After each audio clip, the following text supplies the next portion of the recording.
When you're first considering taking on a tough challenge, the cynical and critical part of your brain can always come up with a long list of objections. You naturally start to feel overwhelmed and you move on to something else. When I was thinking of taking part in the transatlantic rowing race, that's just where I was headed. But then I was very lucky to have a couple of things happen to me that really changed my attitude towards this race. And not just this race, every big challenge that I've taken on since. It's a technique that you can use right now to get your head around your own challenge. Get yourself more excited and engaged, and then use the power of your enthusiasm to see if you can flip your concerns. So how do you get more excited and engaged?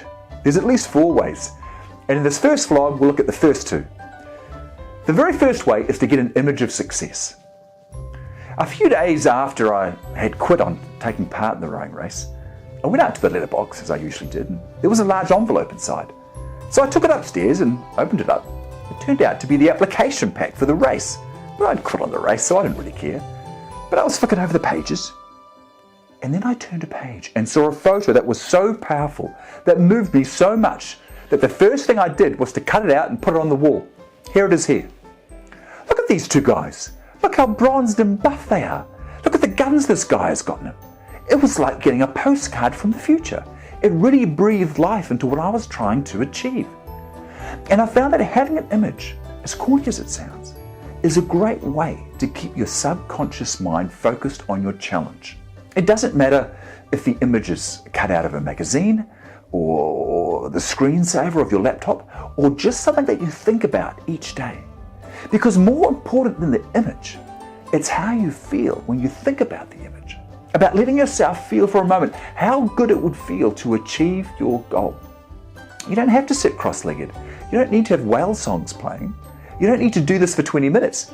You will get benefit if you can do this for just a few seconds. And there must be something to this, because we see very highly trained people in high-stakes situations doing it all the time. Like this guy.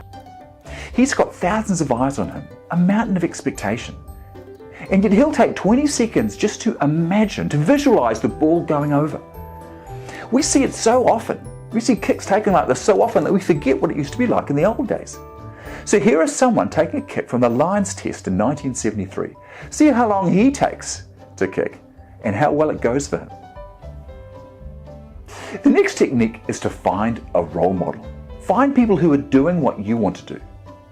This is Roger Bannister on the 6th of May 1954, doing what some people thought was impossible, and that was running under 4 minutes for the mile, breaking a record that had stood for 9 years. It was an amazing feat. But perhaps the most amazing thing of all, though, is in the following 2 years, to the end of 1956, 9 other runners also broke the 4-minute mile. So either that was a fluke, or more likely it was because his example showed other people what could be done. There was something about having a role model. When I was thinking of taking part in the transatlantic rowing race, I looked very hard at the background of the people who had successfully taken part. Now you might think that it was only for hardcore extreme adventurers, ex-military and so on. But no. It turns out that husbands and wives, mothers and sons had successfully completed. People who were really unprepared. People who had built their boats in the bottom of their garden and had spent next to no time in them had managed to get themselves across.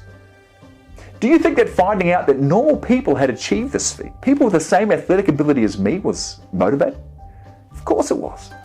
The same thing happened to me when I was planning the South Pole trek, as I got to meet and hang out with Sir Edmund Hillary, who back in 1958 was just the 3rd person to lead a team to the South Pole.